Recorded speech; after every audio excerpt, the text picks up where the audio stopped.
अस्सलामुअलैकुम स्टूडेंट्स, क्या हाल चाल है जनाब? खैरियत से हैं? मुझे लगता है कि इस यूनिट को आप एंजॉय कर रहे हैं। और आज यानी इस लेक्चर में अभी हम क्या पढ़ने जा रहे हैं? हम पढ़ने जा रहे हैं इंस्टेंटेनियस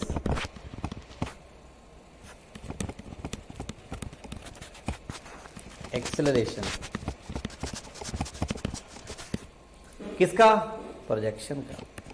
हमने सारी कहानी ही किसकी छेड़नी है? प्रोजेक्शन की। इंस्टेंटेनियस एक्सेलरेशन ऑफ प्रोजेक्शन, क्योंकि प्रोजेक्शन की मोशन क्या है? एसएचएम। ये पार्टिकल, ये an projection, this is x, this is x naught O P. Projection का एक्सेलरेशन हमने फाइंड आउट करना है। याद करें वो पुरानी बात वेलोसिटी वाली। एक्सेलरेशन, मुझे आपसे बड़ी अच्छी उम्मीद है कि आप मुझे जो मैं कह रहा हूं आप पहले सोच रहे होंगे। एक्सेलरेशन ऑफ प्रोजेक्शन क्या लिखूं? Vertical component.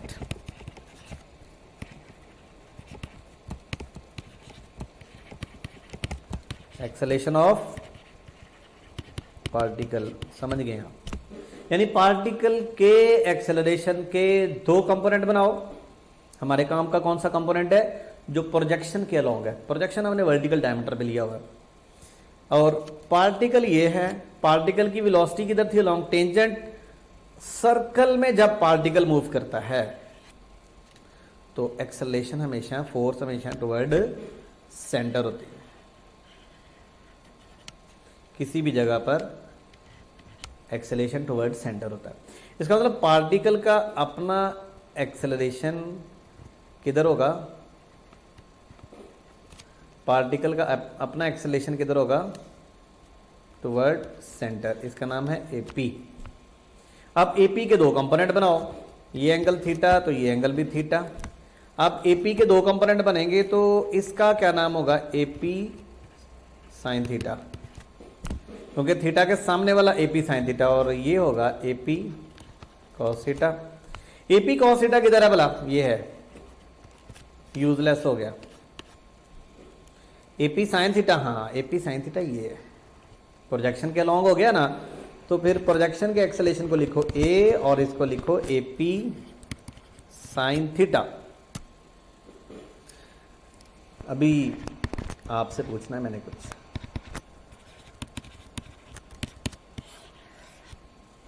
एक्सेलरेशन टाइम का ग्राफ अभी आपने बना के दिखाना है। यहां एक चीज इंपॉर्टेंट है, नेगेटिव साइन। ये नेगेटिव साइन मैथमेटिकली बड़ी आसानी से आ जाता है, लेकिन आपने इसको ध्यान में रखना है, क्योंकि एक्सेलरेशन डिस्प्लेसमेंट के अपोजिट है। डिस्प्लेसमेंट इस तरफ को जा रहा है और एक्सेलरेशन की डायरेक्शन है ये। अगर आप इस टाइम फोकस कर रहे हैं इस सर्कल के ऊपर, तो एक्सेलरेशन की डायरेक्शन ये है। अब जल्दी से बताओ, एक्सेलरेशन टाइम में क्या आ रहा है? साइन। साइन आने का मतलब है स्टार्ट यहां से लेना है, लेकिन नेगेटिव साइन कह रहा है स्टार्ट आप इस तरह से लेंगे कि डाउन आगे यूं जाएंगे। ये नीचे क्यों आए? इसलिए कि नेगेटिव साइन है, क्योंकि डिस्प्लेसमेंट के इसने अपोजिट चलना है। डिस्प्लेसमेंट का ग्राफ आप याद होगा आपको, ये इस तरह से चला था, ऐसे ही डिस्प्लेसमेंट टाइम ग्राफ, और ये एक्सेलरेशन टाइम ग्राफ है। हमने यहां से पढ़ा। जरा वापस चलें, मतलब वापस जाने से मतलब ये है इसी लेक्चर में जो पिछले क्वेश्चंस पढ़ा चुका हूँ। x is equal to x not sine omega t, v is equal to x not omega cos omega t, इन दो के ग्राफ बना चुका हूँ। फिर v is equal to omega x not square minus x square. बस मजीद equations मुश्किल, हमने अगले काम इन्हीं इक्वेशन से करने हैं। कोई नई इक्वेशंस नहीं सिखाने जा रहा। अब अगले काम मैंने आपको कंसेप्चुअली सिखाने हैं। ओके, और ये भी वेलोसिटी का फार्मूला है, ये डिस्प्लेसमेंट डिपेंडेंट है। एक्सेलरेशन का फार्मूला आया ए पी साइन ओमेगा टी। इसका ग्राफ भी आपने बना लिया। अब ये टाइम डिपेंडेंट फार्मूला एक्सेलरेशन का। अगर आपको कोई भी टाइम गिवन हो आप फाइंड कर सकते हैं एक्सेलरेशन। मैं इसको ऐसे भी लिख सकता हूँ, a is equal to A P sine omega t minus sine ऐसे आएगा, ठीक हो गया। तो ए पी क्या है भला? Centripetal acceleration. कौन है जो नहीं जानता सेंट्रीपिटल एक्सेलरेशन का फार्मूला होता है वी स्केयर ओवर आर या आर ओमेगा स्केयर। तो सेंट्रीपिटल एक्सेलरेशन या पार्टिकल के एक्सेलरेशन शेप साहब शरारतें कर रहे हैं, ठीक है ना, कोशिश कर रहे हैं कि मुझे बुला दें, लेकिन मेरा रट्टा इतना स्ट्रॉन्ग है बोलने वाला नहीं हूं मैं। अच्छा जी, रट्टा नहीं लगाना बेटे, मजाक कर रहा हूं। अच्छा, A P is equal to R omega square. R हमारे पास यहाँ एक्स नॉट है तो ओमेगा स्केयर, ये पुट कर दो ऊपर वाली इक्वेशन में तो आपके पास आएगा x not omega square sine omega T. मैंने आपके सामने जो जो पढ़ाता जा रहा हूँ वो मैं चीज़ें लिखता जा रहा हूँ दोबारा, मैं कोई ज़्यादा लंबी चौड़ी कहानियाँ नहीं पढ़ा रहा यार। मैं अगर आपसे कहूँ टाइम t/4 है, t/6 है, t/12 है, तो आप a फाइंड आउट कर सकते हैं किसी भी पोजीशन के ऊपर। अब ये फार्मूला आ गया और इस फार्मूले को मैंने क्या करना है, टाइम इंडिपेंडेंट, ये टाइम डिपेंडेंट है, ये टाइम डिपेंडेंट है, टाइम डिपेंडेंट है ये, ठीक है ना। अगर मैं इंडिपेंडेंट बनाना चाहता हूं, टाइम इंडिपेंडेंट, टाइम इंडिपेंडेंट यानी डिस्प्लेसमेंट डिपेंडेंट।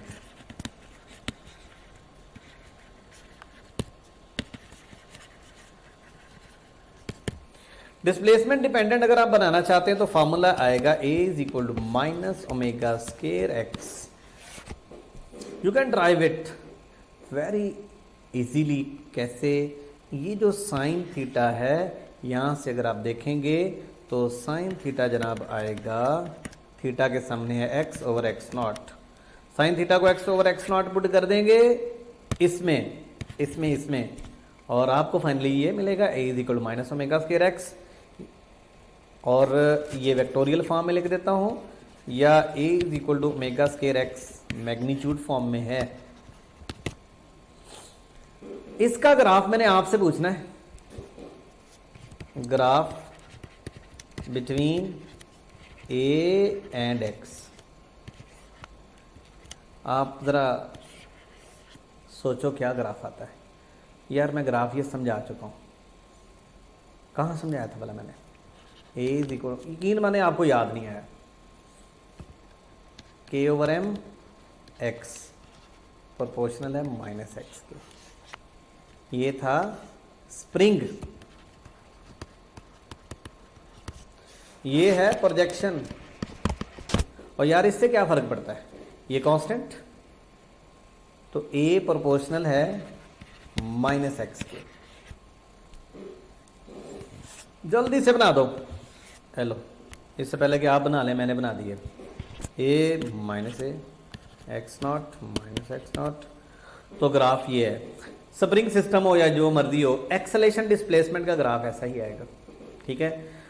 तो अब कंबाइन ग्राफ को ज़रा देखें, ये कंबाइन ग्राफ है, ये स्प्रिंग सिस्टम है और स्प्रिंग सिस्टम में अगर आप देखें तो सबसे ऊपर वाला डिस्प्लेसमेंट टाइम ग्राफ और उसके नीचे वाला वेलोसिटी टाइम ग्राफ और सबसे नीचे वाला है एक्सेलरेशन टाइम ग्राफ, ठीक है। ये तीनों की इक्वेशंस मैंने पढ़ा दी एक बार फिर फाइनली। इसके बाद यहीं से काम स्टार्ट करना है मैंने। आपको इक्वेशंस आती हो, फिंगर टिप्स पे होने चाहिए आपकी इक्वेशंस, ठीक है। ये देखिए, चलें अभी थोड़ा सा और मैं बात कर लूँ। a is equal to minus omega square x,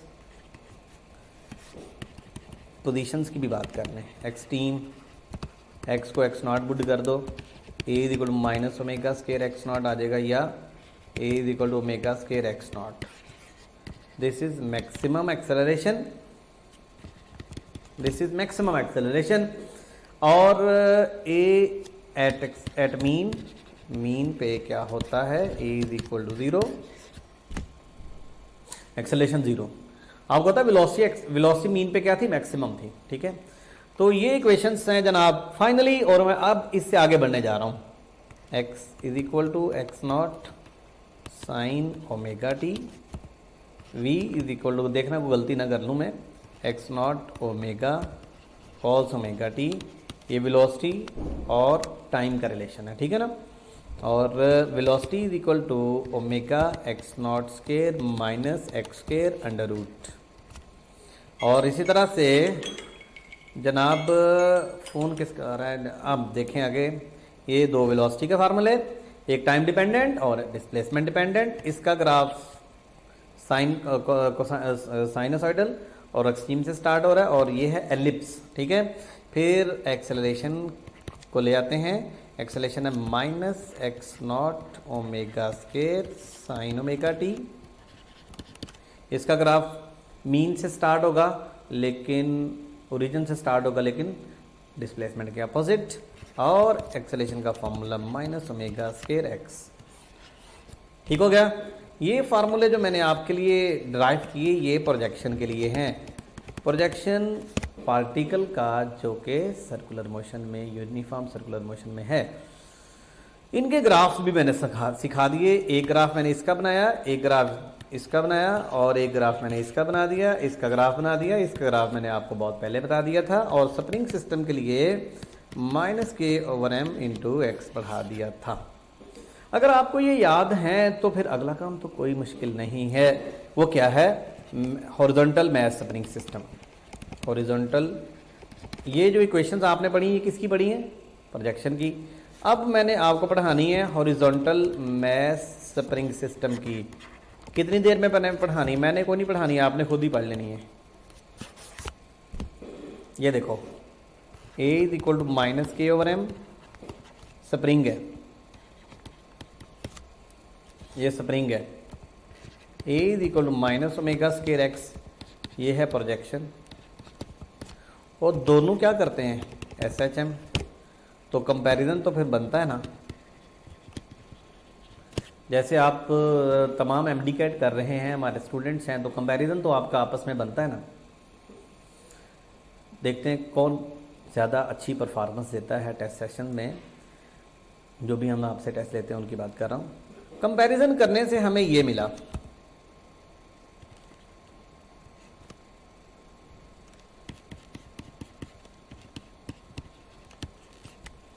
ठीक है।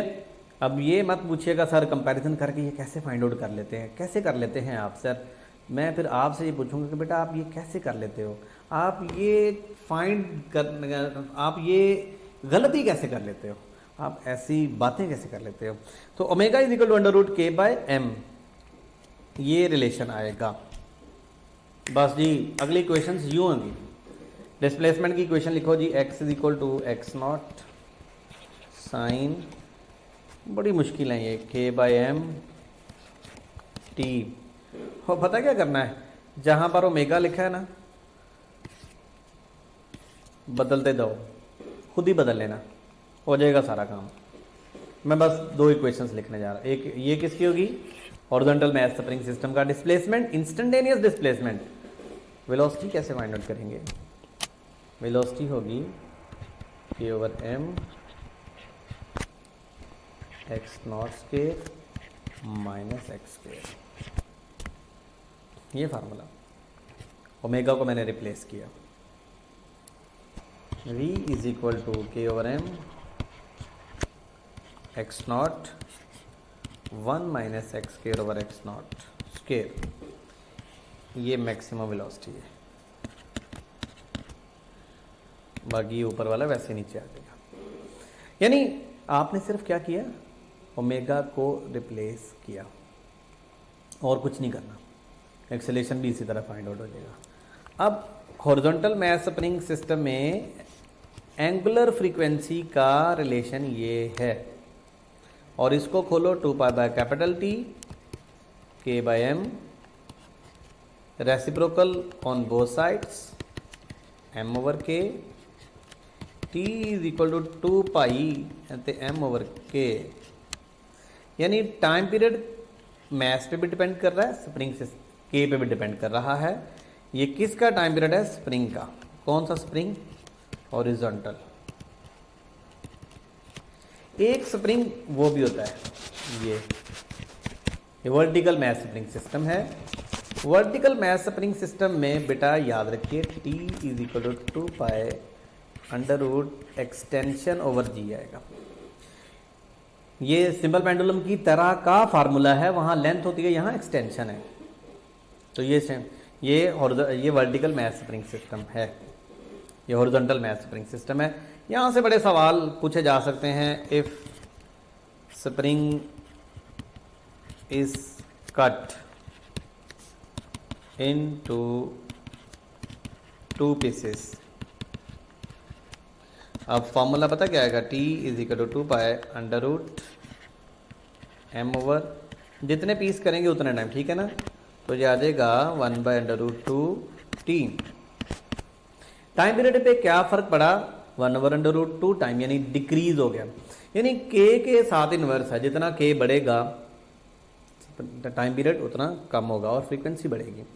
फ्रीक्वेंसी का फार्मूला काफ़ी मुश्किल से मैं लिख रहा हूँ, ये मैंने काफ़ी टाइम लगा के ड्राइव किया था। हाँ, मुझे उम्मीद है जल्दी ड्राइव कर लेंगे।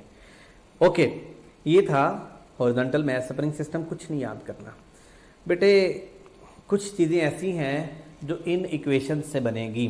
आपको मैंने बेसिक इक्वेशंस बता दी हैं। अगर मैं आपसे कहूँ यार काइनेटिक एनर्जी फाइंड आउट करो, वेरी सिंपल, काइनेटिक एनर्जी का फार्मूला हाफ mv² होता है। अब ये वेलोसिटी वाइब्रेटरी मोशन की पुट करो, so kinetic energy is equal to half m। अब मैं बार बार नहीं लिखूंगा फार्मूले, जितनी बार मैंने लिख दी आपके फिंगर टिप्स में नहीं जाइए। चलें, वेलोसिटी के 2 फार्मूले हैं, x not omega cos omega T. Velocity का फार्मूला है omega x naught square minus x square. यार काइनेटिक एनर्जी, आपसे मैं कहूँ काइनेटिक एनर्जी लिखो एक वाइब्रेटरी बॉडी की, प्रोजेक्शन की काइनेटिक एनर्जी, चलो प्रोजेक्शन की बात कर रहे हैं, प्रोजेक्शन की काइनेटिक एनर्जी। आप कहेंगे सर काइनेटिक एनर्जी किस शक्ल में लिखवाना चाहते हैं आप? मैं कहूँ वाह क्या बात है यार, स्टूडेंट जीनियस हो गए कि किस शक्ल में लिखवाना चाहता हूँ मैं। हाँ बेटे, मुझे बताओ कौन सी 2 शक्लें। आप कहेंगे सर टाइम डिपेंडेंट या डिस्प्लेसमेंट डिपेंडेंट। मैं आपसे पूछूंगा कि आपको कैसे पता चला? आप कहेंगे सर वेलोसिटी, बाकी तो वो चीज़ें हाफ एम तो वो कांस्टेंट है, वेलोसिटी टाइम डिपेंडेंट भी होती है, वेलोसिटी डिस्प्लेसमेंट डिपेंडेंट भी होती है। आप कैसा फार्मूला हमसे लिखवाना चाहते हैं? मैं कहता हूँ यहाँ टाइम डिपेंडेंट लिख के दिखाओ। तो आप ये वाला पुट कर दो, वी स्क्वायर की जगह लिखोगे x naught square omega square cos square theta. चलो ओमेगा डी की जगह मैंने थीटा लिख दिया, थीटा को खोल दो, चलो ओमेगा टी, ठीक हो गया।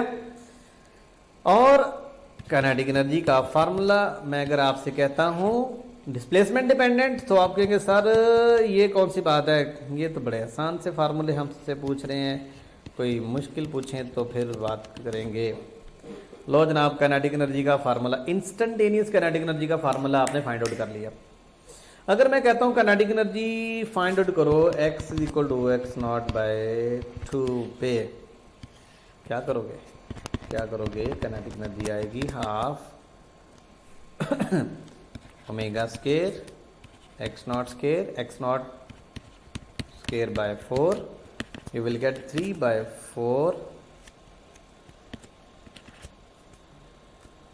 Omega square x naught square minus, हाँ जी m भी आना था हाफ, हाँ जी m तो लिखा नहीं मैंने, वेलोसिटी की वैल्यू पुट कर दी, ठीक है, m omega square x naught square हो गई 3/4 पे। एनी हो, अभी मैंने एनर्जी पढ़ानी है आपको, लेकिन मैंने आपको सिर्फ ये इतना बताया कि यार इक्वेशंस बेसिक जहन में रखो। x इज इक्वल टू, मैं फिर नहीं लिखने लगा, आपने खुद से लिखनी है, ठीक है। काइनेटिक एनर्जी फाइंड आउट करनी हो तो क्या करेंगे? वेलोसिटी। हाँ एक चीज़ और, स्प्रिंग के लिए काइनेटिक एनर्जी लिखो, स्प्रिंग के लिए kinetic energy is equal to half m। क्या करोगे भला? स्प्रिंग वाली वेलोसिटी पुट कर दोगे, ये स्प्रिंग वाली वेलोसिटी है, तो स्प्रिंग वाली वेलोसिटी चलो इधर भी लिख देता हूँ, k/m x naught square minus x square, तो आएगा k/m। पता क्या हुआ, स्क्वायर के साथ रूट कट गया, m से फारिग हो गया, half k x naught square minus x square. यानी काइनेटिक एनर्जी का फार्मूला आपने कोई याद किया? नहीं, आपने तो वो वेलोसिटी की वैल्यू पुट कर दी तो काइनेटिक एनर्जी आ गई। तो जनाब आज मैंने आपको हॉरिजॉन्टल मैस स्प्रिंग सिस्टम तक पढ़ाया है और अगले लेक्चर में मैंने आपको क्या पढ़ाना है, सिंपल पेंडुलम। फिर मैं ओवरऑल दोबारा फिर एसएचएम आपके साथ डिस्कस करूंगा प्लस क्वेश्चंस पास्ट यूएचएस। अगले लेक्चर्स में क्या आ रहा है, क्वेश्चंस और यूएचएस में, क्योंकि मैंने आपको बताया कि इसमें से बहुत बार न्यूमेरिकल टाइप सवाल आते हैं। तो अगले लेक्चर में इंशाल्लाह ये भी आपके साथ शेयर करूंगा, इसमें से क्वेश्चंस और ओवरऑल समरी। जब मैं समरी आपको एक्सप्लेन कर दूंगा ना तो इंशाल्लाह ताला पूरा यूनिट आपकी मुट्ठी में होगा। अब आप ये मत सोचिएगा यार छोड़ो इन लेक्चर्स को, डायरेक्ट समरी पे जाओ।